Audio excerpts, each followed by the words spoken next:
Oi, gente, tudo bem? Mais um RoçaCast no ar e agora, desta vez, estou aqui com minha amiga Mari. Seja bem-vinda. Obrigada pelo convite, estou muito feliz. Mari tem muitas histórias para contar pra gente. Amiga, é um bate-papo. Não fique nervosa, você vai só me contar um pouquinho. Ainda bem que tem muito café. Tem muito café. E tem café. Tá. Não é café não, viu, gente? Eu vou só enganando vocês, a pinga pura. Para, é cappuccino. Amiga, diz pra mim, eu queria começar, o RoçaCast ainda é tudo muito novo, vocês veem que cada hora a gente tá num cenário. Hoje a gente decidiu gravar aqui. Apaixonei. Eu já apaixonou, então falei, vamos gravar aqui. Aqui é convidado que escolhe. E eu queria sempre começar, a partir de agora, a gente contando um pouquinho da história profissional. E depois a gente vem pro lado pessoal, porque a Mari tem uma história maravilhosa. Mari é esteticista, eu queria que você contasse como começou isso na sua carreira de empreendedora. Menina, eu já fiz de tudo um pouquinho aí, viu? Vai contando nessa vida. Me formei em educação física, depois fui ser comissária. Mentira! Vendedora há anos. E aí, depois que eu tive o Gustavo, eu senti uma pontinha assim, eu queria fazer alguma coisa para beleza, para as mulheres, porque eu gosto muito, sempre fui muito vaidosa, né? Imagina, né? Nem a gente gosto vai falar de... sobre isso também. Eu não sei o que é, mas eu bem, amo. E aí, depois que eu tive o Gustavo, eu falei, não, eu preciso fazer alguma coisa para me firmar, tipo, para eu fazer e ficar, né? Porque tudo parecia que eu começava e não conseguia terminar. Tinha alguma coisa que me bloqueava ali. Falei, não, eu quero fazer alguma coisa para começar e não parar mais. E quando vem filho, tudo muda, né? Tudo muda. A gente tem que fazer uma reestruturação. E era exatamente isso que eu queria. Eu queria ter a possibilidade de participar da vida dos meus filhos, né? Eu tinha acabado de ter o Google, tava, acho que, se eu não me engano, com 10 meses, quando eu fiz o curso de Lash Designer, que é a extensão de cílios. Então, estava tudo muito recente. E era isso que eu queria. Eu queria ter a flexibilidade de tomar conta da minha agenda, de poder me dedicar mais à minha família, um período para eles e um período para o trabalho. E por que o Lash lá? Como é? Lash Designer. Lash Designer, eu sei tudo de estética. Me conta, por que isso? Então, na verdade, não foi. Na verdade, uma amiga falou assim, olha, eu queria que você viesse trabalhar no salão comigo. Graça Cabeleireira, ela dá curso. E eu fiquei assim, cabelo, será? Ela falou, não, então faz sobrancelha, amiga, que eu tô precisando de alguém para fazer sobrancelha. Nossa. Aí eu fiquei pensando, falei, então tá. Só que na época, eu fui fazer os cílios, né? Eu fui numa pessoa para fazer os cílios em mim. Para fazer o seu. Para fazer o meu. Bem nesse período que a gente estava em negociação, se eu ia ou não ia fazer o curso de design de sobrancelha. E aí, a moça fazendo assim em mim, sabe? Eu achei tão legal o processo. Eu falei, nossa, que legal, né? Colar os pelinhos ali, um negócio tão minucioso. E eu sempre gostei muito dessa questão de fazer as coisas de manuseio, manual, sabe? No meio do caminho, tô esquecendo, no meio do caminho, durante 4 anos, eu tive uma empresa de decoração de festas. Antes disso, gente. Me ajuda a decorar as coisas. Não tem aqui, ó, 2 bolachinhas, é o que tem. Estamos na roça, é o que tem pra gente. Gente, ela demorou 3 horas pra fazer essa decoração. Mentira. Então, eu tive 4 anos com 2 primas minhas. A gente, assim, sempre gostou dessa coisa de fazer a festa dos nossos filhos. E aí, um dia a gente falou, por que não a gente fazer isso pra ganhar dinheiro? E aí a gente montou, foi durante 4 anos, cerimonial, decoração, a gente fez casamento. Tô chocada. Sim, a gente fazia casamento assim para 300 pessoas. Caraca. Sempre gostei. Aí essa coisa de fazer as coisas assim, sabe, aquelas coisas em colar. Sempre gostei, aquilo me despertou mais. Quase que artesanal o negócio, isso, né? A gente fazia aqueles bolos decorados de EVA, na época que estava muito em alta. Eu que fazia a maioria deles, eu e a Fábio, que é minha prima. E aí eu me interessei, eu falei, nossa, é muito legal, deve ser um negocinho assim, né? Aí eu comecei a investigar ela, querer mais informações sobre aquilo, né? E ela falou, eu dou um curso pra você, se você quiser. Foi tipo assim, sabe? De um dia pra noite. Precisa de mulheres assim. Isso, e ela também estava assim, bem no começo. Outras mulheres. Ela estava no começo, ela não tinha formação para dar curso, mas ela falou assim, eu dou um curso pra você. Então tá, e a gente combinou um dia, foi um dia de curso, foi. Um dia de curso, eu fui lá, ela me explicou, pegou a apostila, é assim, assim, assim. Arrumamos uma modelo, aí eu fiz a modelo morrendo de medo. Fiz a modelo saiu de lá assim, tô maravilhosa. Falei, cara, é isso que eu quero fazer. Foi ali, foi o despertar. Aí eu fui assim, com a cara e a coragem. Montei uma salinha nesse salão dessa minha amiga. Cheguei lá numa quarta-feira, não tinha cliente, ela anunciou assim no WhatsApp. Mas até então só os cílios? Não, aí eu fiz os dois. Eu fiz com ela e o da sobrancelha, aí eu busquei uma escola e fiz nesse mesmo período. Aí montei a minha sala assim em 15 dias, montei a minha sala, cheguei lá numa quarta-feira sem cliente nenhum. Aí ela postou na lista de transmissão que ela tinha muita cliente, ela tem muita cliente, e aí ela postou assim, olha, sobrancelha R$20 hoje com a Mari. Minha agenda lotou. Na quarta-feira não tinha ninguém, de repente tinha 5 clientes para eu atender. Atendi até o final do dia, porque demorava um pouquinho mais, né? Sim. Não tinha muita experiência. E foi, depois desse dia eu não parei mais. Foi. Olha que foi acontecendo. Aí eu trabalhei muito no salão dela. Chegou dezembro, assim, agenda lotada, que eu não conseguia respirar. Minha mãe ficava com as crianças para mim. E foi o período de 1 ano quase. Quase 1 ano nesse salão. Gente, e sem medo nenhum de arriscar? Nenhum. Eu fui com a cara e a coragem. Eu sempre fui muito tupetuda, assim, sabe? Vendia roupa do Brás também, nessa época que tinha a decoração, essas coisas. Ia para São Paulo, pegava roupa. Sempre fui de tudo um pouco. Eu sempre fui muito assim, eu vou fazer. Pum, fui. Sabe, eu sempre fui muito assim. Meu marido até fala, minha filha, freia um pouco. Ia perguntar agora, seu marido te apoia? Em tudo. Só que ele é assim... Ele é calmaria e eu sou o Tasmania, o furacão, sabe? As meninas sempre falam, minhas amigas, é o Tasmania, Mari. Hoje menos, depois da doença menos, né? Que a gente vai falar, vai chegar já. Sobre isso. Mas eu sempre fui muito assim, Nina, eu quero fazer, eu vou, sabe? Nada vai te parar. Não. E assim, viveu agora. Né? Tira a carta, eu vou tirar a carta. Fui, tirei a carta, no outro dia eu já estava dirigindo, catando o carro, pegando pista. Eu sempre fui muito assim. E aí, depois que eu comecei no salão, eu não parei mais. Eu só fui parar mesmo quando eu tive o baque, que tudo aconteceu.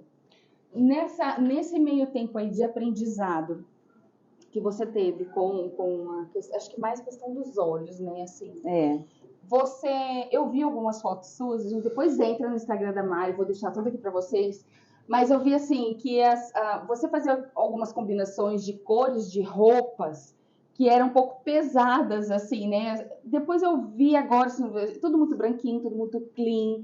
Hoje ela tá de preto pra quê? Porque é roça queixa. Ela veio eu vim de roça. Eu só não tinha chapéu igual a Kelly, mas eu vim de bota, entendeu? Mas aí você viu que, por exemplo, você fez teste de coloração, né, sim, pessoal? Sim. E o que isso mudou pra você junto com a questão do olhar? Olha, na verdade, eu era brega mesmo. Eu era mais brega. Eu? Você não é, Nina, ela não é. O problema dela é só o chinelo. O resto eu acho que tá tudo em ordem. Sabe, olha, não é possível. Todo mundo pega no seu Todo mundo pega de chinelo. Não, na verdade, assim, não era brega, não, eu tô brincando. Eu sempre gostei muito de me arrumar, de me vestir, mas teve uma época, uma fase da minha vida, que eu acho que eu me perdi um pouco, sabe? Foi logo mesmo depois, acho que entre ali... Esse período que eu comecei a trabalhar no salão, eu gostava de roupa mais justa, mais colada, cores mais fortes, né? E aí, depois da doença, eu tive uma leve depressão, assim. Eu nem falo que foi depressão, porque eu levei tudo muito numa boa. A gente vai entrar depois nesse assunto, eu vou explicar para vocês. Mas eu dei uma baqueada, uma leve baqueada. Aí foi quando eu conheci uma profissional da beleza, da parte...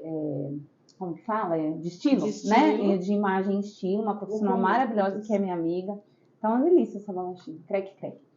E aí, essa pessoa, ela fazia um programa na SBT, interior, né? Não passava no canal aberto, mas ela tinha um programa chamava Mês das Princesas. E por coincidência, ela era mãe de uma amiguinha da Mariá na escola. E aí eu vi ela postando, o mês, se inscreva, conta a sua história. E aí, logo depois da doença, eu estava em casa, eu estava sem trabalhar, eu ainda estava em tratamento, eu sentia muita dor.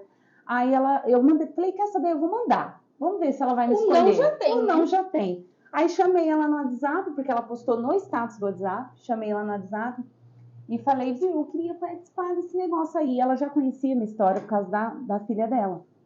Aí eu falei... Mandei para ela, falei, o que você acha? Eu podia contar minha história e ia ser legal, né? Porque ia resgatar um pouco disso da imagem em mim, que eu tô um pouco perdida, eu tô desanimada. Eu falei, mesmo já trabalhando com a estética. Mas aí foi logo que eu tava parada, né? Porque aí eu fiquei praticamente 1 ano e meio, né? Em casa, em tratamento. Você trabalhava para 1 ano e meio e Isso, aí nesse período que eu tava em tratamento em casa, aí surgiu esse programa.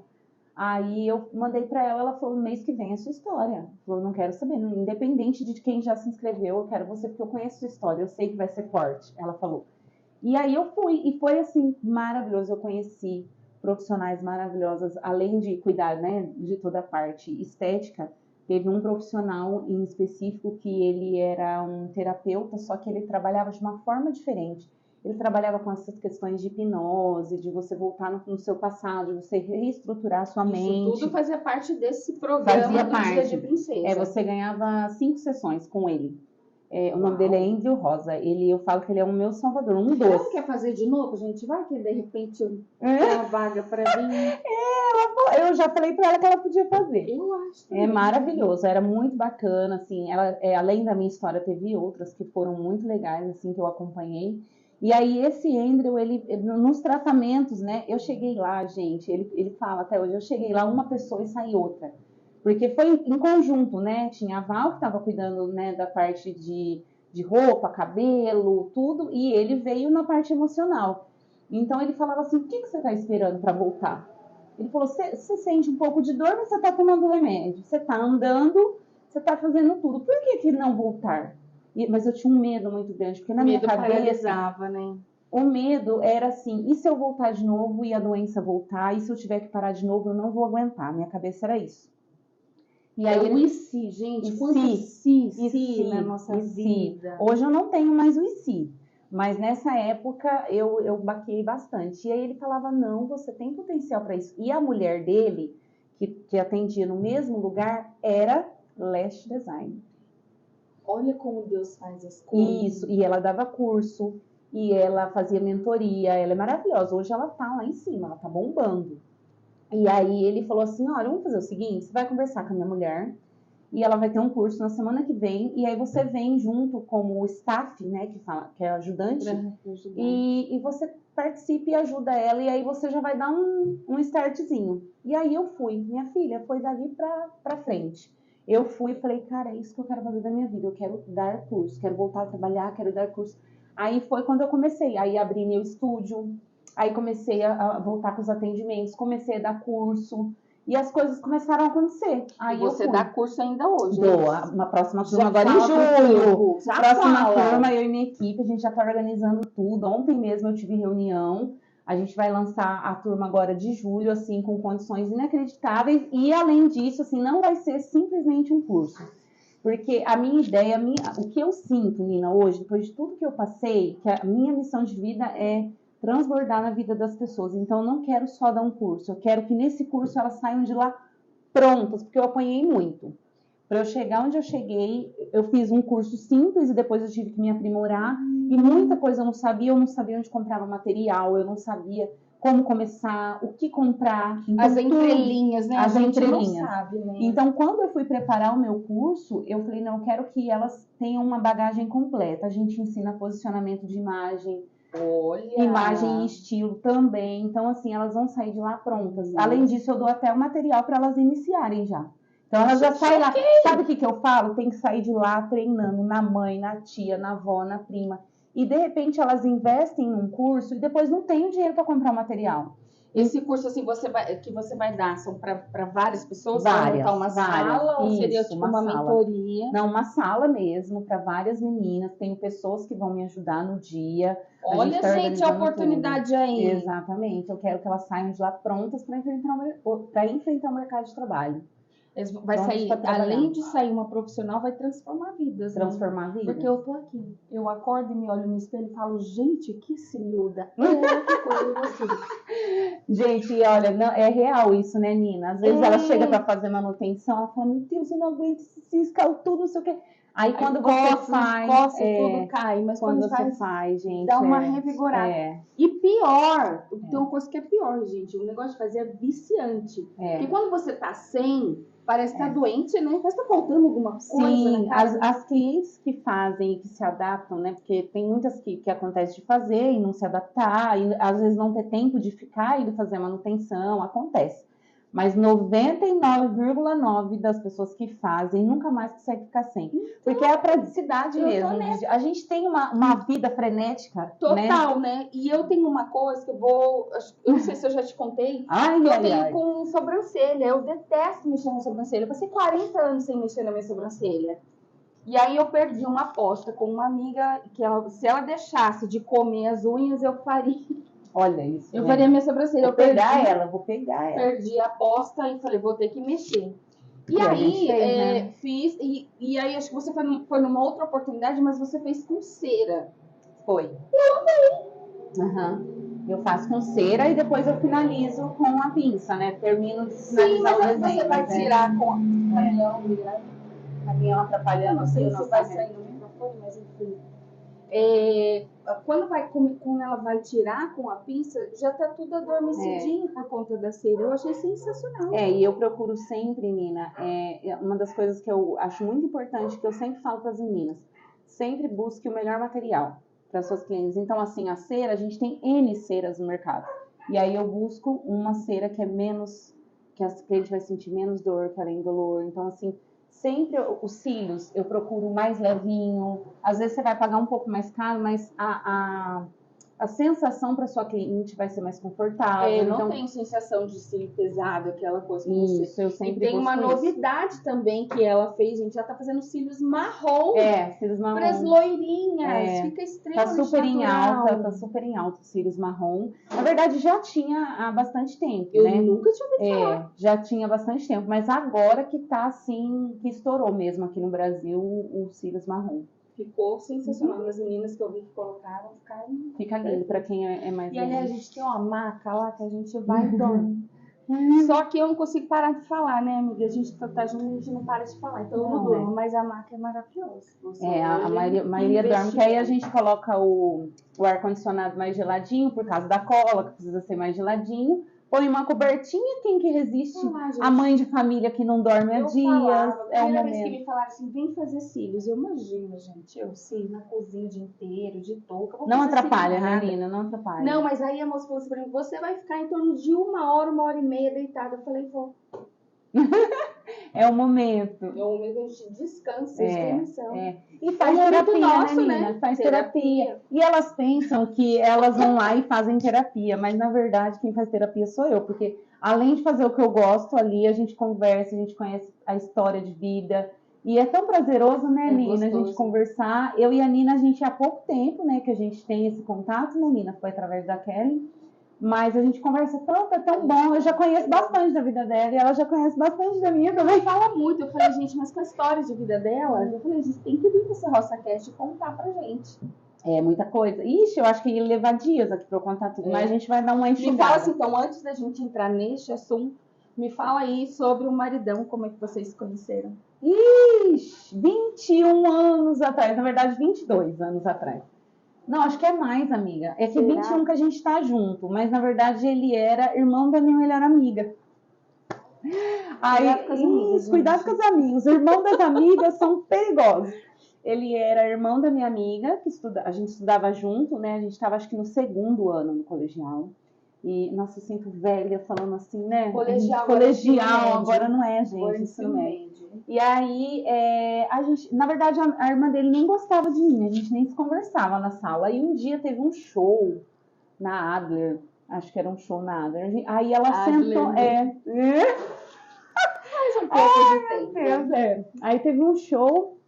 E aí ela não tinha com quem ir, a gente estava sentada próximo, conversando, show da Adler. Aí ela falou, vamos. Eu falei, vamos. Aí a gente combinou, aí eu cheguei na casa dela, o irmão dela sentado, mas eu já tinha visto ele no ponto de ônibus e já achava gatinho. Mas você sabia que era irmão dela? Não sabia. Olha, porque ele era 1 ano na minha frente. Então ele estudou 1 ano lá, eu via no ponto de ônibus e depois ele sumiu, né? Porque ele estava no 3º. Aí quando a gente chegou no 3º, eu encontrei, por essa questão com a Elaine do show, aí cheguei na casa dela. Era o irmão dela, o gatinho do ponto de ônibus. Aí eu fiquei meio assim, né? Aí aconteceu da gente ficar. Demorou um pouquinho, porque ele era lerdinho, mundo, sabe? Você não entendia. Homens são mais leves. E o meu marido, em específico, ele é muito paz do Senhor. Ele é muito tranquilo. E eu até brinco, eu falo assim, meu, se alguém sentasse no colinho, ele ia falar, ai, que bonitinho, sentando no meu colo. Mas ele não ia entender, sabe? E aí a gente foi e ficou. Só que ele era muito seco. Ele era muito seco na época, assim. E ele era muito sério. E eu desse jeito. Aí eu falei, não dá. Eu falei, Elaine, seu irmão... Vai ornar, gente. Vai ornar. Ele não gosta de sair. Eu era baladeira. Eu e a Elaine, a gente queria sair de segunda a segunda na época, né? Aí eu falei, 16 anos, hein? 16 anos. A Maria, minha filha, que espera... Não é 16 anos. Maria, não é pra você ouvir. Não, não. Aí a gente saía muito. E ele não gostava de sair. Eu falei, não vai dar certo. Não vai dar certo. Aí eu não quis mais. E aí eu continuei saindo com a Elaine durante um ano. E ele, irmão da Elaine, ele já levou a gente pra baladinha, ele levava. Só que aí um dia, o que aconteceu? Ele ficou com uma amiga minha. E aquilo me doeu. Nossa, aquilo me doeu demais. Aí eu falei, será que eu gosto dele, gente? Porque eu não quero ele com outra. Exatamente, aquilo me doeu, mas doeu de verdade. Porque até então ele tava ali quietinho, ele nunca tinha namorado. Aí eu fui a primeira namorada dele. Aí eu falei, não, tá errado esse negócio aí. Aí fui na casa dele, a gente conversou. E aí a gente resolveu. E foi muito engraçado. Porque a gente resolveu. Fui eu. Você foi atrás dele? Eu fui. Gente, tem mulher que quer ir atrás das coisas. Isso aqui. Eu fui, sentei e falei, ó, você ficou, me doeu, não gostei, eu acho que eu gosto de você. Falei desse jeito, eu acho que eu gosto de você. Aí ele falou assim, eu também gosto de você. Então vamos. Aí a gente falou, então vamos ficar junto? Então vamos ficar junto, então vamos. Pronto, simples assim, gente. Olha como as coisas. Às vezes o óbvio precisa ser dito, né? Exatamente. É só chegar e falar. E às vezes precisa vir uma amiga pra você achar que tá perdendo, né? Aí a gente resolveu ficar. E estamos juntos até hoje, nunca mais nos desgrudamos. 21 anos já. E os filhos vieram... Olha, a gente namorou 6 anos, aí a gente noivou, a gente fez tudo bonitinho, Nina. A pessoa perdida que a família achava que nunca ia dar certo, fiz tudo bonitinho, noivei, fiz uma festa de noivado que foi, do meu suor, meu e da minha irmã, que a gente noivou juntas na época. O dela não vingou, o meu vingou. E aí a gente... irmã é porque não era pra ser. Não era pra ser. E aí a gente fez tudo bonitinho. Eu e minha irmã, a gente vendia lanche natural na faculdade, trufa. E aí a gente foi de tudo. A gente pensava que só de imaginar essa mulher trabalhou. A gente eu sempre fui muito batalhadora. Isso daí, eu nunca fiquei esperando as coisas caírem no meu colo. E aí a gente queria noivar e a gente não tinha dinheiro. Imagina, eu fazia faculdade. Eu era estagiária na época. Eu vou contar. Eu dava aula de dança na Unicamp, de estagiária. Mentira. Gente, eu gosto de dançar. Eu não danço hoje, mas eu gosto. E aí, na época, fazia faculdade de educação física, fazia estágio na Unicamp, dava aula de dança lá para os filhos dos funcionários. Tira, Mari. Eu sou o Evolution, Ela vai dançar pra gente depois. E aí, a gente não tinha dinheiro, menina, para fazer a festa. Aí a minha irmã falou assim, vamos vender lanche natural. Aí ela passava numa lojinha, essas lojinhas que tem, que é tudo baratinho, comprava as coisas, a gente chegava, montava rapidão, chegava na faculdade, todo mundo com fome, na hora do intervalo, bora vender lanche e a sobremesa, que era a trufa. Que aí a gente pegava na época por R$1 e vendia 2, sabe? Tipo assim. Então o dinheiro que a gente foi recebendo, a gente fez a nossa festa de noivado. Foi linda. Aí depois de 1 ano da festa de noivado, eu casei. Aí eu casei. Igreja, tudo bonitinho, entrei de noiva, ali, maravilhosa. Uma carinha de bebê. E 23 anos. Você brincou, não sei se você brincou ou não, com essa questão da família, né? Sim. Eles apoiavam, não apoiavam? Como que era? Não, sempre apoiou, mas é que assim, os meus pais se separaram quando eu tinha 11 anos de idade. A minha mãe saiu de casa e ficou morando eu e minha irmã com o meu pai. Então, assim, na cabeça das pessoas, né, que olhavam ali uma menina de 11 e uma menina de 16 morando com um homem, né? Então, assim, não é comum, isso daí não vai dar certo. Não, mas muita gente falou. Com as mães, a maioria falou, não vai dar certo, essas duas aí não tem muito futuro, sabe? E a gente que pode cuspir na cara. Exato, na cara da sociedade. Foram poucas pessoas assim, mas eu lembro bem que muitas frases chegaram nossos ouvidos, assim, de vocês duas que bom que não vocês tem estrutura absorveram, familiar, né? sabe? Que bom que vocês não absorveram. Porque é assim, gente, não absorva nada daquilo que não é pra Exatamente. Na verdade, eu acho que foi bom. Dá um gás, né? Isso. Eu não vou, eu tinha você medo vai- de tudo. Eu tinha medo de tudo. Eu tinha medo de beijar, porque eu achava que ia engravidar. E o meu pai ia ser metralhado, sabe? Então, assim, eu tinha medo de tudo. Tudo eu pensava, não, e meu pai? Se eu fizer isso, vão cair matando em cima do meu pai. Então, isso me deu um pouquinho de, tanto para mim quanto para minha irmã, da gente querer fazer tudo certinho para provar que as pessoas estavam erradas, sabe? Isso, Então, deu força. Acabou sendo foi bom. Foi bom. Às vezes há males que vem para bem. A gente tira Exato. lições disso, né? Foi muito bom. Tudo bem. Você contou aí durante esse seu processo de parar e voltar. O porquê você parou? Conta pra gente agora um pouquinho É sobre isso que esse motivo de você ter parado. O que aconteceu com você? Na verdade, nesse 1 ano que eu trabalhei lá, eu tinha uma coisa na minha cabeça que eu queria fazer uma cirurgia de redução de mama, porque eu tinha displasia mamária. Né? Você perde todas as glândulas, então eu não tinha glândulas mais, era só pele, aquilo me incomodava muito. Aí eu fui ao médico, marquei a cirurgia para o final do ano. Nesse 1 ano, eu entrei pro CrossFit, comecei a fazer muita atividade física, me apeguei ao cross, né? Me apaixonei, que eu nunca fui, mesmo fazendo a faculdade de educação física, eu fazia por causa da dança. Não porque eu gostava de malhar. Uma coisa é uma coisa, outra coisa é outra coisa.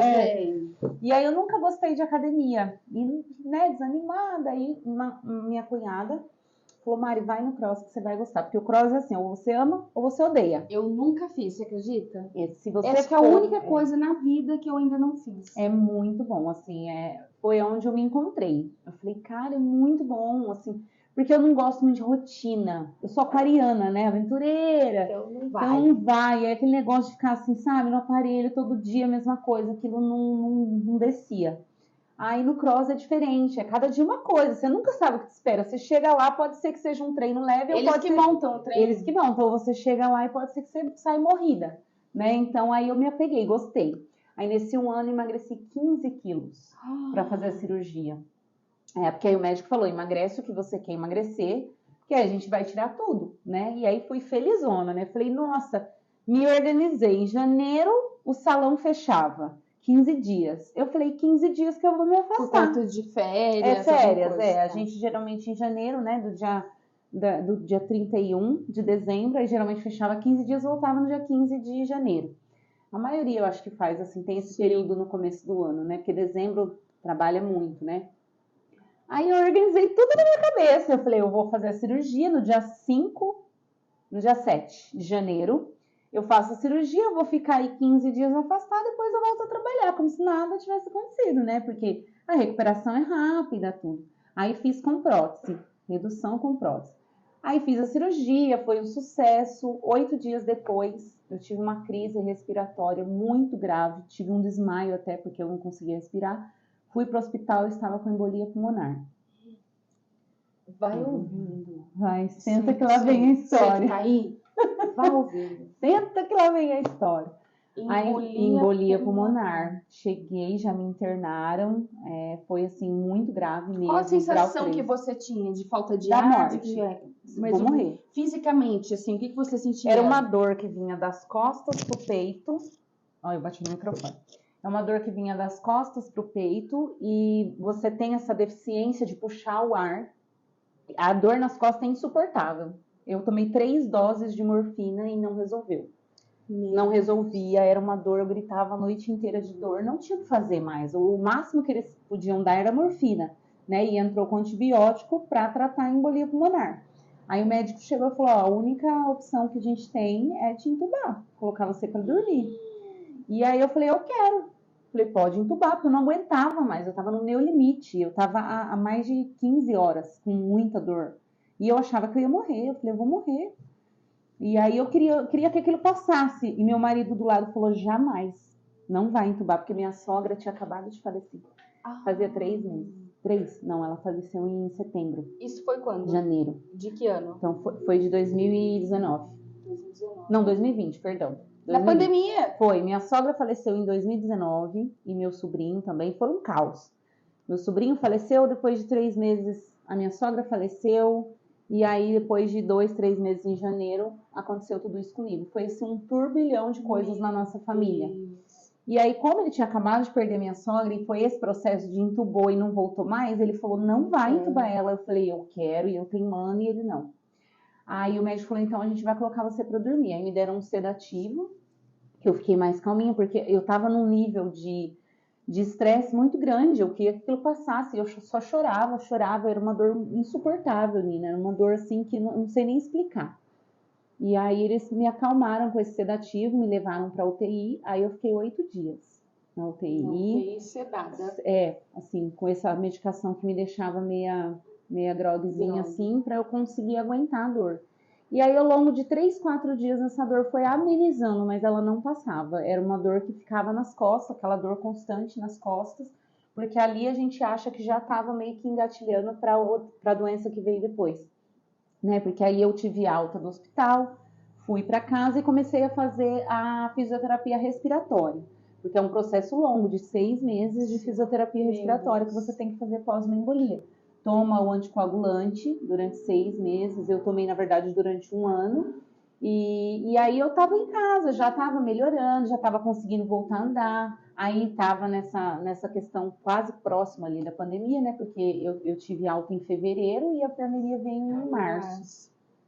E aí eu em casa, fazendo as fisioterapias, minha mãe me levava, me buscava, porque eu ainda tinha essa dificuldade de locomoção. Só que aí eu comecei com um formigamento esquisito no braço, assim. Falava com o meu médico falava assim, olha, pode ser porque você ficou muito tempo amarrado na cirurgia, então pode ter dado alguma lesão, né, nos nervos, na parte de nervos. Até então só nos braços. Só no braço esquerdo, eu sentia. Eu saí já, na verdade, do hospital, da alta da embolia, com esse formigamento esquisito. E aí eu reclamava e ele falava isso. Só que aí esse formigamento começou a aumentar, e aquilo me incomodava, eu não conseguia relar, é aquela sensação de dormência, né? Sim. Aí desceu para as pernas. Aí eu achei aquilo estranho, eu já falei pro meu marido, amor, tem alguma coisa errada, porque tá formigando as minhas pernas, formigando a minha coluna. Vim aqui desde a cervical até no meio da coluna, aquele formigamento esquisito, foi descendo. E aí eu fazia a fisioterapia, e aí eu tava fazendo um laser numa prima minha, que é fisioterapeuta no hospital lá no Vera. Eu cheguei para fazer com ela a sessão, ela falou assim, tem alguma coisa errada, porque eu não conseguia me equilibrar. Eu cheguei de manhã andando apoiando na minha mãe. Eu não conseguia andar sozinha. Ela falou, não. Tava meio que sem força. Ela falou, não, eu não vou te atender não, você vai pro hospital agora, porque ela entende, né? Ela viu a dificuldade que eu tava. Ela falou, não, isso não é normal, vai pro hospital agora, porque é alguma coisa mais séria. Na hora que ela me viu de manhã. Aí eu cheguei no hospital por volta de 11 horas da manhã. Falei pro meu marido, ó, vamos pro hospital, porque a Sabrina falou isso e isso, e a gente foi. Cheguei lá, era 11 horas da manhã, eles começaram a investigação. Fazer exame, sangue, não sei o quê. O formigamento no braço, eles já entram em pânico, porque eles acham que você tá tendo um ataque cardíaco, um infarto, né? E aí, eles já começaram, assim, naquele processo de exames atrás de exames. Era 11 horas da manhã quando eu cheguei. Aí, umas 3 horas da tarde, eu comecei a já perder os sentidos. Eu não sentia mais. No mesmo dia? No mesmo dia. Eu comecei a perder os sentidos de vontade de ir no banheiro. Eu já não sentia mais. Então, a hora que ia ver, já... Sabe, não tinha controle. Eu comecei a perder o controle do meu corpo. 8 horas da noite paralisou tudo, do pescoço para baixo. Não sentia mais nada. Aí me levaram foi logo assim que eu saí da ressonância. Eu saí, a moça falou, vira de lado. Eu falei, não consigo. Ela falou, não, mas força um pouquinho. Eu falei, não consigo. E aí eles já me levaram pro quarto todo. Foi aquela questão, os médicos indo lá me ver, fazendo um monte de exame, de toque, eu não sentia nada, apertava, quente, frio, nada, pescoço para baixo, nada. Aí eu dormi assim, sentia muita dor na coluna, era o que eu lembro.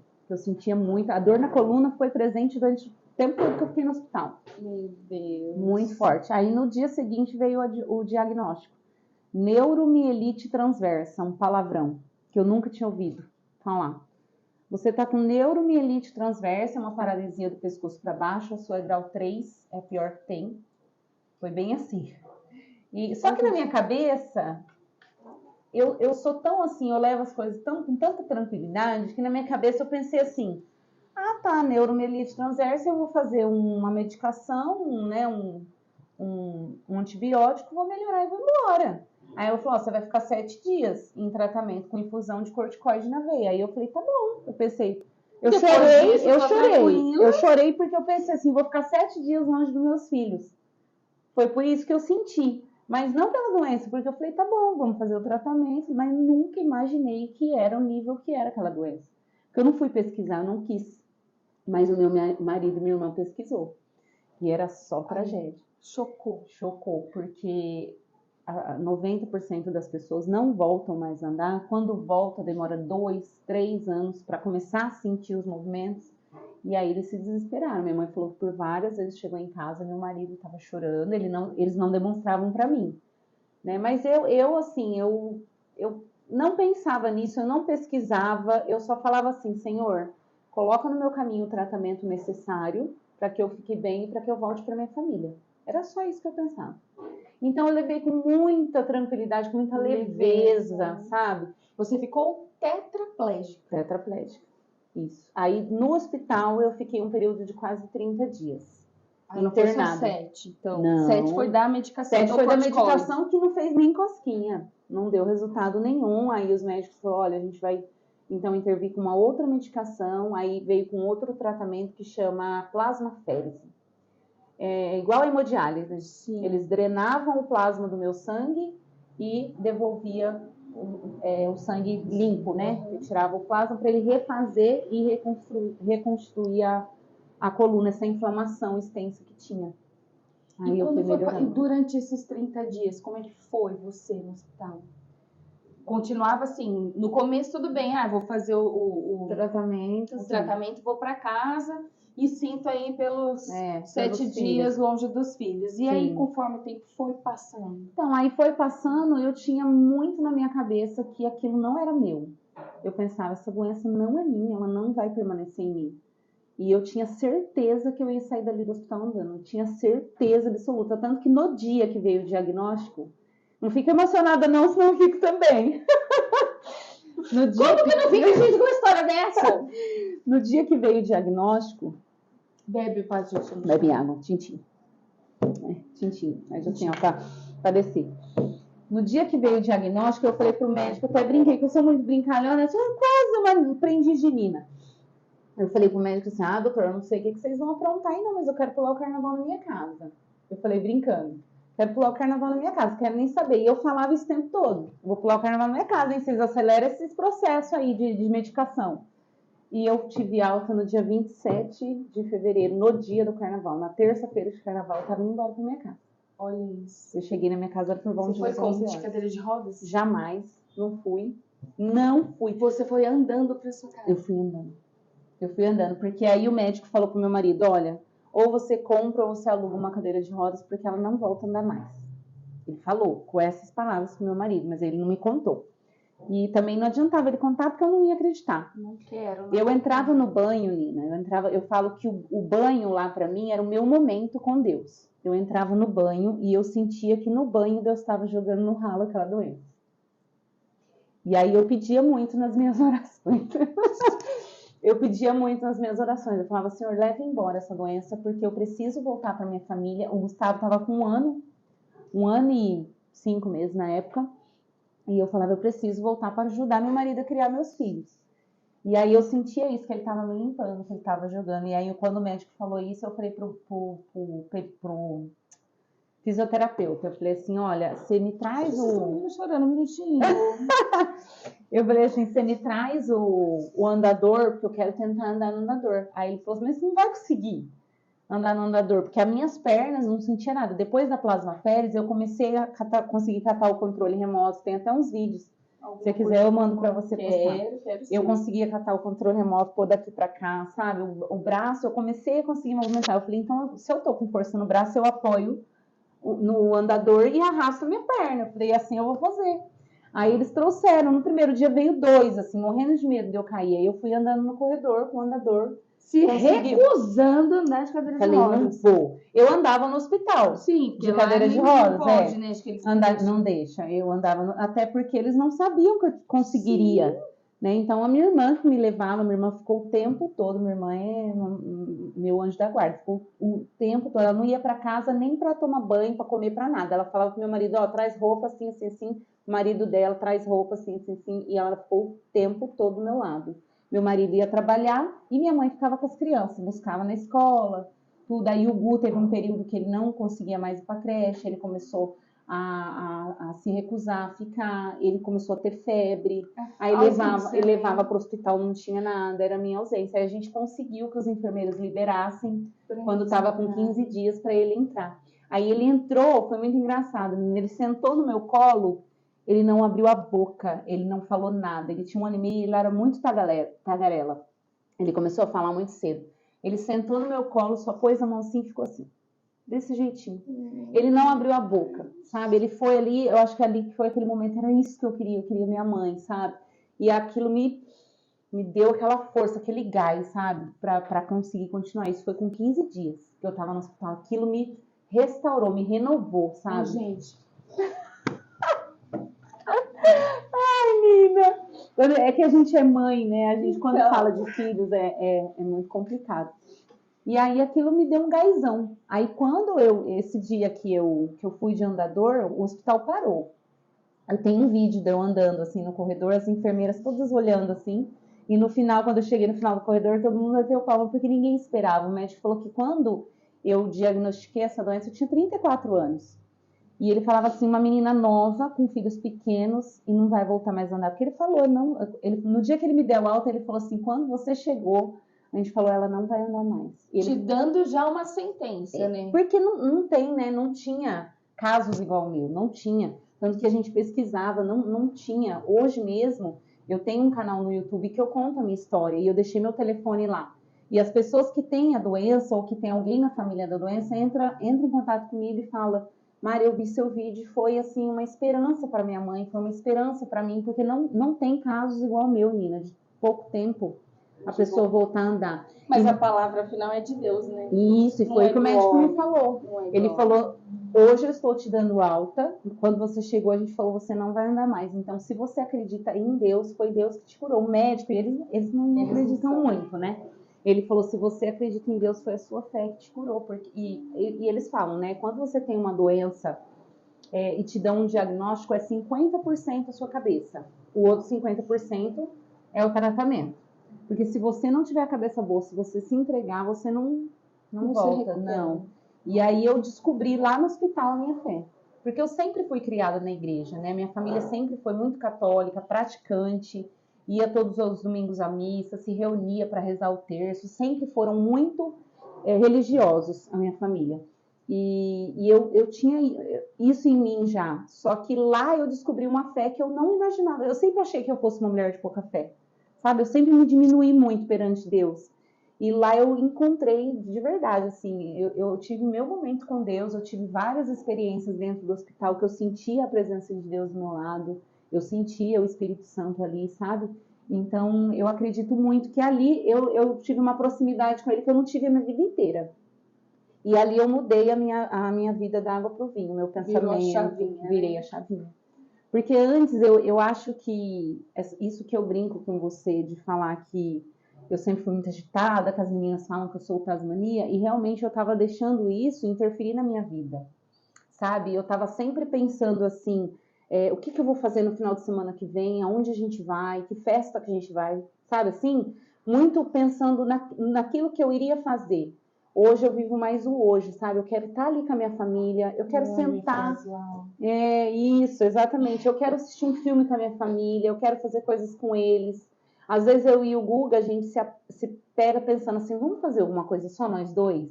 Uma viagem só nós dois? Todo mundo fala que tem que fazer, mas aí na hora a gente não consegue. Porque a gente fala, pô, a gente vai estar lá curtindo uma piscina, alguma coisa, e as crianças, a gente fica com dó. Porque eu acho que eu perdi isso durante um tempo, e eu tenho tanto medo de não, sabe? Não conseguir, né, proporcionar. Isso, então eu acho que eu mudei a minha cabeça. Eu quero fazer tudo com eles, assim. Tudo que eu puder fazer com eles. É lógico que já eles crescem, casa, não voltar para nós. Lógico, a gente tem os nossos momentos, eu e meu marido, de vez em quando, a gente tenta fazer alguma coisa só nós dois, mas é bem pouco. A maioria é nós 4, a gente senta para jogar Uno. A gente senta, sabe, para brincar joguinhos com eles à noite. A gente sempre tá buscando. E o meu marido, ele é muito paizão. Ele é muito família. A gente tem muita sorte. É muita sorte, muita sorte. Porque eu falo que ele é meu porto seguro, assim. E é assim, é a água e o vinho, sabe? E é a tampa da panela. Mas mesmo assim, é a tampa da panela. Mas é assim que funciona. Se fosse tudo igual, não ia dar certo. Não ia dar certo. E a Maria, que já era mais velha, assim, como que foi pra ela? A Maria, a gente ficou muito preocupado, na verdade, porque foram... Ela tava com 9 anos. 9 anos. A Maria, ela sempre foi muito madura, sabe, para a idade dela. A gente conversava com ela, não, eu entendo. Só que a gente ficou preocupada porque foram vários acontecimentos, né? Sim. Meu sobrinho, ele nasceu com uma deficiência. Ele viveu 2 anos e meio. A gente, nesses 2 anos e meio, fez tudo que estava ao nosso alcance para proporcionar para ele uma qualidade de vida. Minha irmã fez tudo que você pudesse imaginar. Tinha 4 médicos, às vezes, por dia, levava. Eu e minha mãe davam um apoio para ela. Ela não dirigia na época, então a gente estava sempre ali. E aí a gente perdeu meu sobrinho. E aí a minha sogra estava no tratamento com um câncer no pulmão. 3 meses depois a gente perdeu minha sogra. Aí logo um tempo depois eu caí na cama. Então foi muita coisa para a cabeça da Maria. A gente ficou muito preocupada, aí a gente levou ela no psicólogo. Ela fez várias sessões, mas aí a psicóloga falava assim, menina, nem precisa, porque essa daí... Nem falava, absorveu nada de ruim. Acho que ela não. pensou igual você. Tá tudo bem, ela vai lá, faz o tratamento. Sim, ela teve uma época que ela começou, as notas dela cair um pouco, mas eu acho que foi uma fase de criança mesmo, que a gente pensou que poderia ser, mas a psicóloga falou, não, ela é muito bem resolvida, ela é muito grata por ter você, ela sentiu com certeza, mas ela levou assim muito bem. Não se abateu, né? Não, a gente ficou bem preocupado, mas graças a Deus... Como foi a sua chegada em casa? Nossa, menina, eu só queria a minha cama, né? Porque a gente sente uma falta. Nossa, eu lembro, eu tenho um videozinho, assim, de eu chegando com o andador, aí entrei com o pé direito, assim, sabe, em casa com o andador, todo mundo bateu palma, tava minha mãe, minha irmã, meu marido e as crianças. E aí eu entrei, assim, com o andador, com o pé direito, sentei um pouquinho no sofá e falei assim, gente, eu preciso ir na minha cama. Aí eu lembro que eu fui... Até em casa deitei assim com a perna pro ar, sabe? Igual na neve, quando a gente faz. Foi que eu fiz. Isso foi. Nossa, foi muito bom. E aí, logo acho que foram uns 7 a 8 dias mais ou menos. Tem um vídeo que eu deixei o andador do lado e falei, hoje eu vou tentar andar sem. Aí eu vou com a mãozinha levantada, assim, sabe? Meio cambaleando. Tipo, ai meu Deus, aquele medo. E fui assim da cama até a cômoda, assim, foi acho que uns 4 metros e foi uma vitória. As crianças pularam e mamãe conseguiu. Você fez foi uma vitória, muito tempo, intensa, muito tempo, dolorida, menina, doía demais a minha coluna. Foram 3 vezes por semana durante uns 3 meses, assim, intenso eu fazia. Mas ele, no primeiro mês que ele começou a fazer, ele ia em casa, né? Porque bem na época da pandemia, né? Foi em março, eu saí 27 de fevereiro, em março, pandemia. Aí eu com a imunidade lá embaixo, por conta da hemodiálise. Sim, não podia sair de casa. E aí ele em casa, e aí ele levava todos os equipamentos, e a gente fazia. E aí na primeira semana ele falou pra mim, eu dou 1 mês pra você andar. Eu dou 1 mês pra você andar. Aí foi certinho, 1 mês. 1 mês eu comecei a andar bem, fazia assim os exercícios, levantava as perninhas, subia, descia na caixa. Foi muito rápido, Nina, foi Deus. Foi Deus mesmo, foi Deus. E só ele é que tem a sentença da sua vida. Não deixe homem nenhum sentenciar nada. Nem em relacionamento, nem em doença, nem em nada. Quem tem a sentença. E eu falo muito assim que a palavra ela tem muito poder, né? Eu penso assim que por isso que eu me policio muito para, às vezes tem algumas primas minhas que falam assim, gente, a Mari, nossa, às vezes que sempre ela tá com esse negócio de motivação, sabe? Tem que ter, porque a gente treinava juntas e elas falavam, eu falava, vamos gente, bora. Aí eu lembro que a Grazi virou uma vez para mim e falou assim, meu, você tá sempre com essas frases motivacional aí. E eu sou muito assim, Nina, porque eu penso assim, tudo que a gente almeja, tudo que a gente fala, isso o universo e Deus traz de volta para nossa vida. Então, se você ficar só reclamando, Eu poderia muito bem ter ficado no o que hospital. é reclamar? Clamar. É você clamar 2 vezes, você fica clamando, reclamando. Gente, para com isso. Eu lá no hospital, eu tinha muito isso. Eu falava assim, não, vou falar que vai dar certo, que as coisas vão acontecer. E foi isso que foi movimentando. Eu não tenho aquele negócio daquele desenho que fica, céus, vida. É a tristeza do filme do Divertidamente. Vai tudo, não tenho isso na minha vida. Eu realmente sou do jeito que as meninas aí no Instagram. Bom dia, maravilhosas, que seu dia seja abençoado. Eu já acordo assim agradecendo. Antes já era, mas depois da doença muito mais. Porque, Nina, eu vou falar uma coisa pra você, assim, de coração. A pior coisa que a gente pode passar nessa vida é dor e a saúde. Não tem outra coisa pior, não tem. Porque se você tiver saúde, você faz qualquer coisa, só depende da sua força de vontade. Agora, se você não tem saúde, você vai fazer o quê? Você depende das pessoas. Eu fiquei tetraplégica, eu usava fralda. A minha irmã tinha que pentear o meu cabelo, escovar meus dentes, sabe? Eu não conseguia me virar na cama. Da noite pro dia, você se vê dependendo das pessoas para tudo. E eu sempre que fazia tudo. Eu sempre fiz tudo. Eu sempre fui daquele jeito de fazer 1000 coisas. E aí você se vê impossibilitada, assim. Então, eu acordo hoje, eu falo, obrigada, Deus, eu tô respirando, eu tô andando. Ai, tá friozinho lá fora, eu não gosto de frio, mas tudo bem. Vamos enfrentar esse dia, tá ótimo. E quando tá o sol, então, aí, minha filha, aí é só gratidão mesmo, porque é todos os dias vigiar e orar para que as coisas deem certo. Então, eu sou muito grata a Deus pela minha vida. Como que é hoje? Como está hoje a sua doença? Você faz algum acompanhamento? Não precisa mais? Não, na verdade, a doença foi em 2020. 2021 eu estava andando e já comecei a trabalhar em 2022, né? Foi quando tudo aconteceu. Curso. Agora você pode voltar, então. Isso, aí foi nessa fase aí. Aí eu voltei, me reestruturei, comecei a trabalhar, comecei a dar os cursos e as coisas começaram a todo vapor. E aí veio a notícia de que eu ia ter que remover a minha prótese. Porque a doença não estava... Porque eu tinha muita dor nessa época. Mesmo trabalhando, tinha dias que eu sentia uma dor assim que eu não tinha vontade de levantar na cama. Nas costas também. Na coluna. É na coluna mesmo a dor. E aí eu aprendi a conviver com a dor. Então, assim, que nem hoje...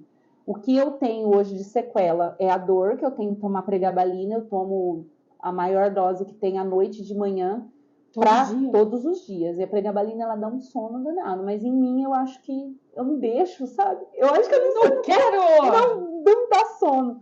E aí eu tomo medicação. Eu tomava muita medicação quando eu saí. Eu tomava 8 comprimidos por dia. Hoje eu tomo 2.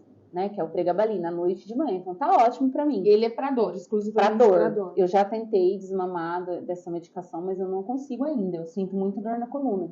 Tem dias que eu vou trabalhar com dor, mas assim, é uma dor leve que eu vou convivendo. Né? E eu prefiro estar trabalhando com dor do que em casa com dor deitada, pensando na dor. Então, mas tá ganhando. Tô ganhando, né? E tô fazendo o que eu gosto.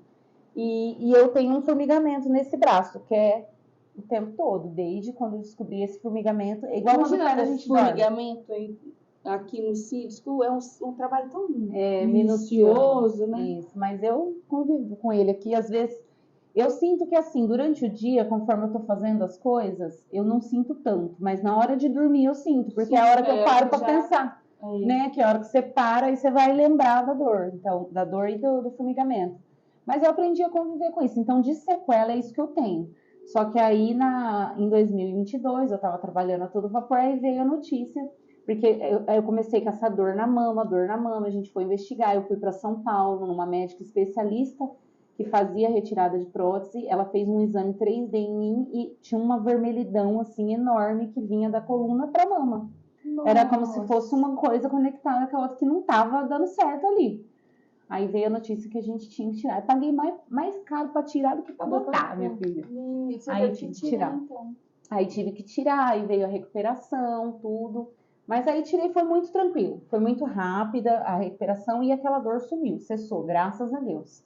Só que aí veio a turbulência na cabeça. Eu tinha muito medo, né, da cirurgia, porque eu tinha tido a embolia. Então, assim, eu fiz um acompanhamento psicológico na época, por conta disso, do medo da cirurgia, tanto que nenhum médico queria me pegar, Nenhum médico queria fazer. Acontecer de novo. Nenhum Isso aí é bucha, não vou não. Não, nenhum médico queria. Aí eu encontrei uma médica que tinha feito uma cirurgia na minha prima, que já era conhecida da família.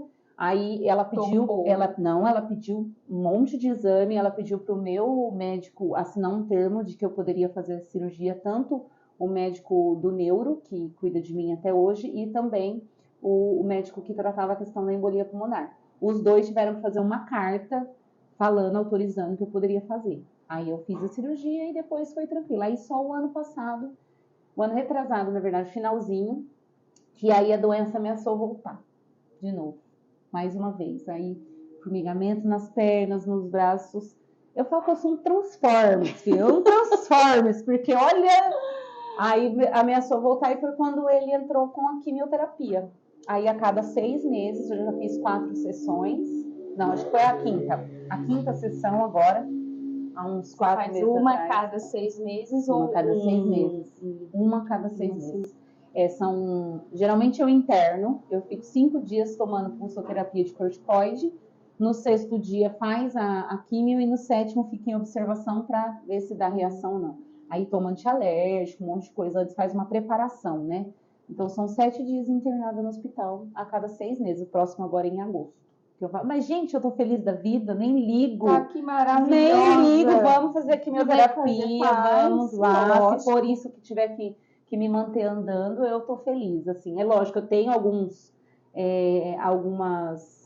como que fala, como que chama, amiga? Reações. Reações. Da medicação, a imunidade. Mesmo tomando os antialérgicos. Mesmo. A imunidade vai lá embaixo. É muito forte. Eu saio de lá, parece que passou um caminhão em cima de mim. É um cansaço. Eu durmo o processo todo, né?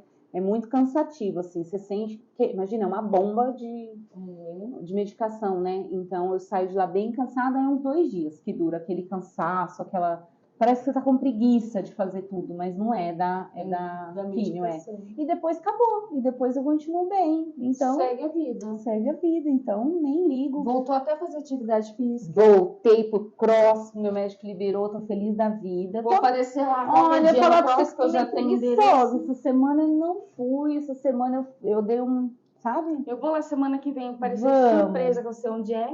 Vamos, Nina, você vai gostar. Você vai gostar. Eu tenho que subir nas caixas, aquele negócio? Não, é tranquilo. É tranquilo.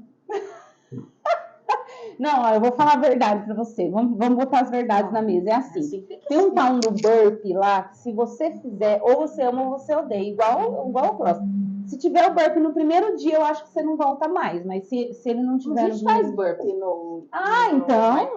então já era. O meu problema é só o salto no final, porque eu tenho problema no joelho, né? Então, na verdade, não é nem burpee, né? Como é que é a metade lá? Sprawl. Ah, sim. Porque aí o burpee completo você estica a perna, sobe e pula. Então, esse pulo final eu não dou por conta do joelho. Mas eu vou. Mas vamos, você vai gostar. Uma delícia, uma delícia. É assim, a gente... É igual a Kelly falou, você pode se arrepender de não ter ido, mas de ir você nunca vai se arrepender, não. É bom. Você sabe que é uma das coisas que eu sentia falta de beber o vinho. Eu gosto muito de vinho. Você bebe vinho? Vinho. Não pode mais? Ou... Não. Então, durante muito tempo, não, porque eu tomava muita medicação, né? Eu tomava muita medicação. Imagina, se misturasse, eu ficava loucona, não podia. E aí, de um tempo depois, eu tava numa consulta. Eu falei, nossa, doutor, eu sinto tanta falta do vinho. Ele falou, mas quem disse que você não pode tomar vinho? Eu falei, eu posso? Ele falou, pouquinho você pode. Ai, nossa, fiquei tão feliz. Quem quiser o telefone do médico depois. Doutor Leonardo de Deus, o nome dele. de Deus. Não, mas ele ainda falou, assim, você não conta pra ninguém que eu falei isso, não. Agora gente, só... não precisa. Faz de conta que vocês não viram. Aí eu tomo, assim, à noite, tô fazendo uma jantinha que eu gosto de cozinhar, Mas, na verdade, lá em casa é um equilíbrio. O Guga cozinha bem, meu marido cozinha otimamente, mas uma qualidade. A gente pra jantar lá. Ah, tá, cozinheira aqui, ó, que tá me devendo um nhoque. Ninguém me chama pra comer. Ela tá me devendo um nhoque aí, viu, gente? Vou te dar, vou gravar te dando pra você não cobrar depois. Mas, gente, para com esse negócio de não me chamar pra comer, tá? Uma coisa, outra coisa. Não, a gente chama ela pra cozinhar. Não, deixa eu comer comidinha de outra pessoa.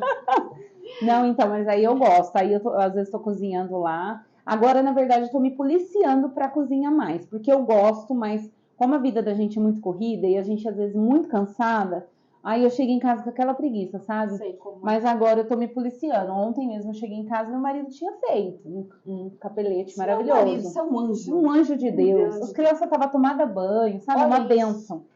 E aí, mas tem dia que eu chego, mesmo cansadinha, a gente fala, vamos fazer uma jantinha gostosa. Aí eu fico lá, tomo meu vinho. Ai, delícia, gostoso demais. Muito bom. Eu não bebo, mas eu imagino que pra E quem deve ser gostoso. isso é uma das coisas, Nina, que É um cuidar pouco da de casa, qualidade, e assim, né, cuidar tem da que ser. casa, a gente não gosta muito, né? Lavar louça, varrer, fazer as coisas. Gente, é chato, o serviço de casa é chato. Falar que eles gostam de Tem fazer. uns que gostam, o Eu pessoal não, deve ter algum distúrbio, mas eu assim, acho também, é lógico, a gente faz porque se não fizer, né? não dá. Não dá. E lá em casa a gente se ajuda muito. A Maria ajuda, agora já tá mocinha, então a gente tá fazendo ela ajudar. Outro caminhão. Ô, benção de caminhão.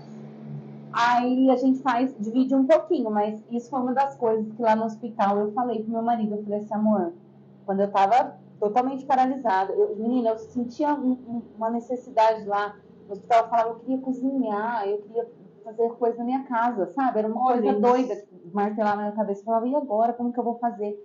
Aí eu falei pra ele, amor, ó, depois que eu sair daqui, eu nunca mais vou reclamar de fazer nada em casa. E eu não reclamo. Lógico, às vezes a gente faz pensando, né, na força do ódio. Mas eu não reclamo, não reclamo mais. Você que teve uma doença como essa, de ficar tetraplégica, de repente se vê sem se movimentar do pescoço para baixo, sente falta de cozinhar, de cuidar da casa. Eu pensava nisso, eu falava, a gente tem que agradecer, todo dia a gente tem que agradecer. A gente reclama demais. Demais, eu pensava isso, falava, eu nunca mais vou reclamar de varrer uma casa, de lavar uma louça, porque quando você perde tudo, porque você perde tudo. Se você tá numa cama 100% dependente igual eu fiquei, você perde tudo. E aí eu só pensava nisso, ai Senhor, deixa eu voltar a andar para cuidar da minha casa, dos meus filhos, para voltar a trabalhar, que eu amo. E meu trabalho é assim, é algo que eu acho que na minha cabeça, Nina, já deu tanto errado, sabe?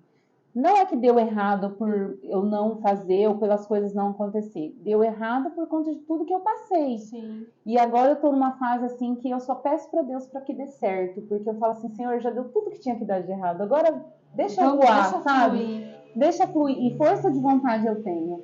E eu tenho muito isso que eu falei para você. É transformar vidas. E eu quero muito. Quando eu subi pela primeira vez para fazer o curso, eu achava que eu era incapaz.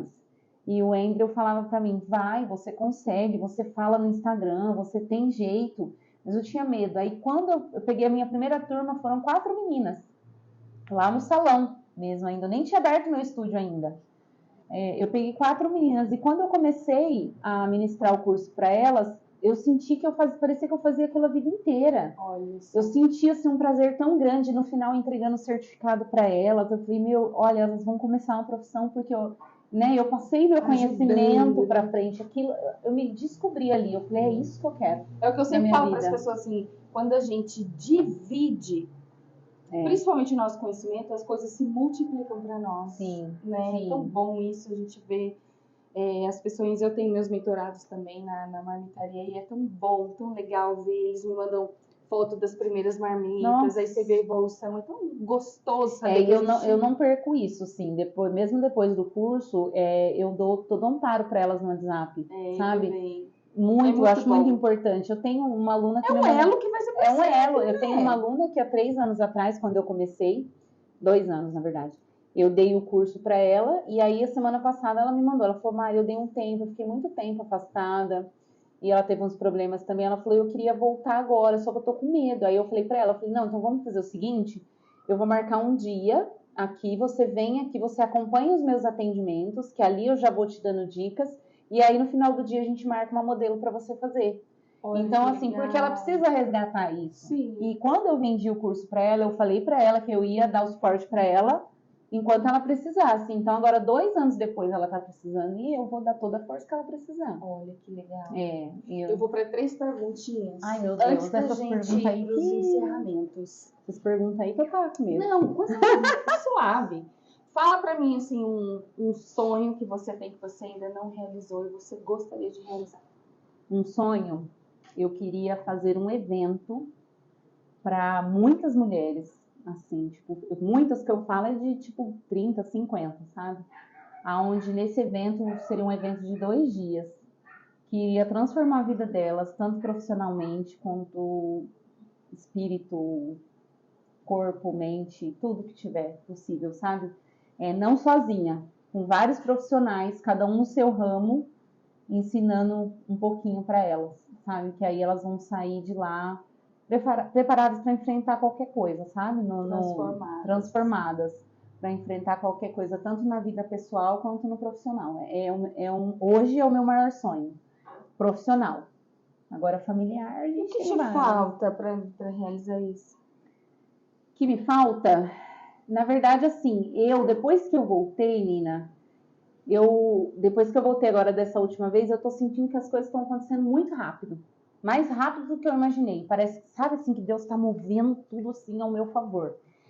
Só que eu não quero fazer de qualquer jeito, sabe? Assim, eu não... Porque tudo que eu aprendi lá no começo foi meio de qualquer jeito. E eu apanhei muito. Então, eu quero fazer de uma forma que não tenha possibilidade de dar errado.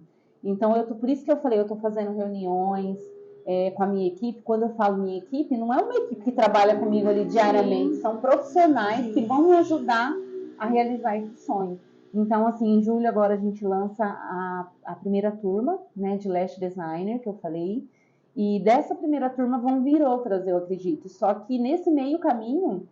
esse é o meu maior sonho profissional, é montar esse evento, que aí, nesse evento, eu não quero só dar o curso para elas e preparar elas, vai ter várias coisas envolvidas, nem lá na minha inauguração, você teve presente, você viu que tinha profissionais de cada área diferente ali mostrando o seu trabalho, né? Tinha a menina das joias, tinha o óleos essenciais, tinha a do CrossFit, então assim, dos doces.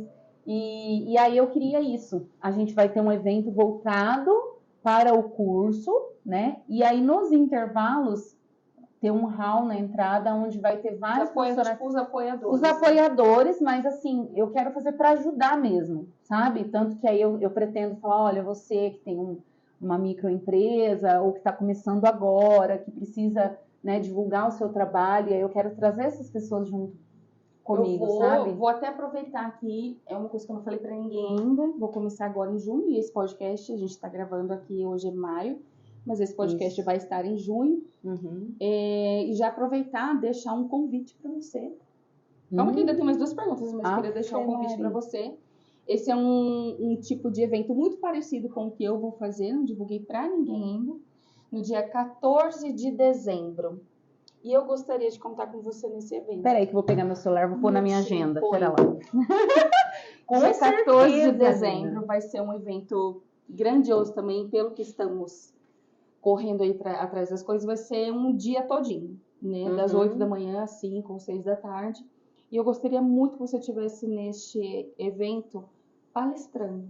Nossa, falando um pouquinho da sua história, as pessoas vão conhecer aqui, mas eu queria que você falasse para as mulheres que estarão lá.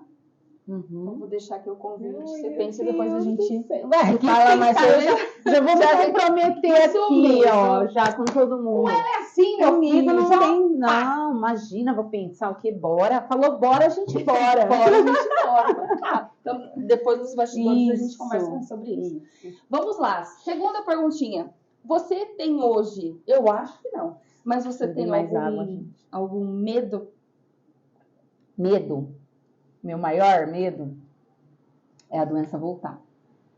Esse é meu medo.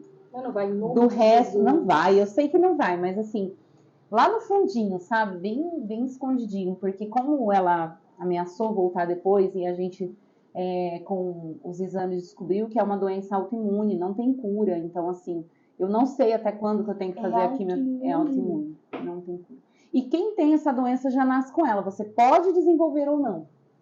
E geralmente desenvolve ou na cesárea, pós-cesárea, ou em mulheres acima de 45 anos. Aí eu fui privilegiada com 34 anos, eu já tinha tido 2 cesáreas, não tive nada, mas a embolia pulmonar, ela foi o gatilho, né, que é uma inflamação muito severa, né, então aí deu esse despertar aí na doença, e assim, privilegiada, porque não vai voltar, a doença, essa doença tem... a cada 2 milhões de pessoas uma tem.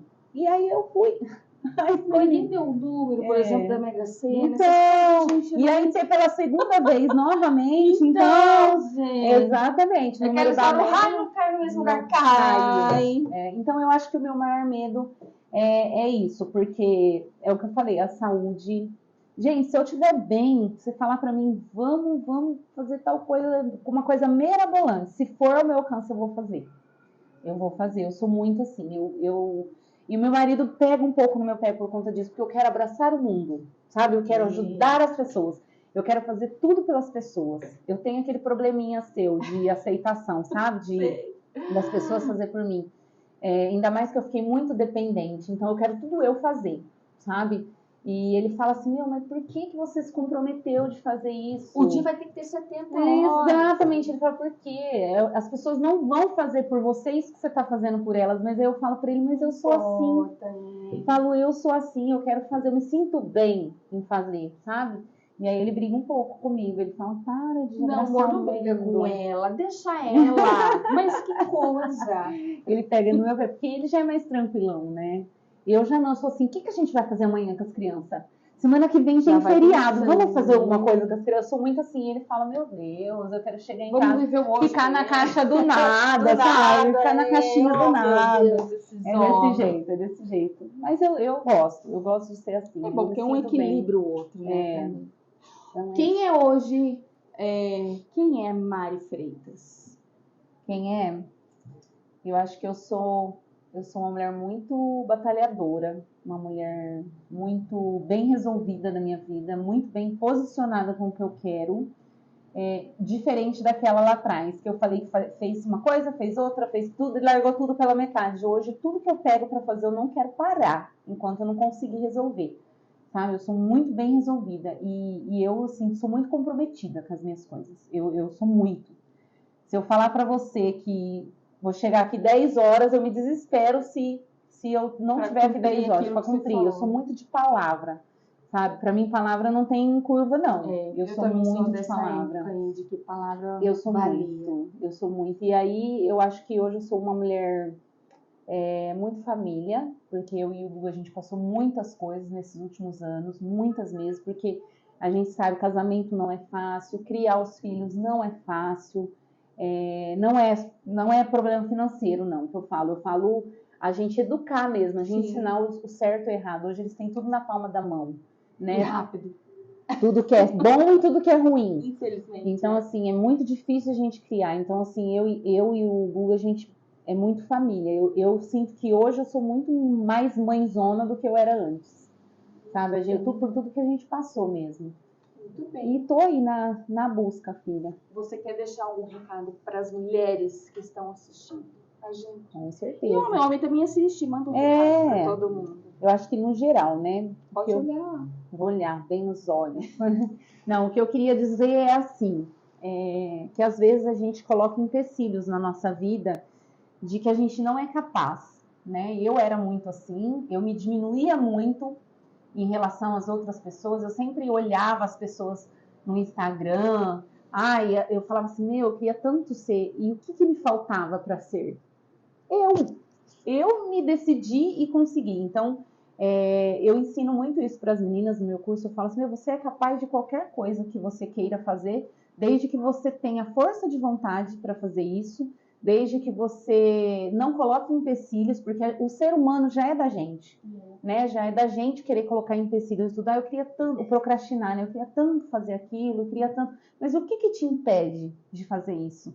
Se você está andando, se você tem saúde, se você tem um dia maravilhoso para você sair e batalhar.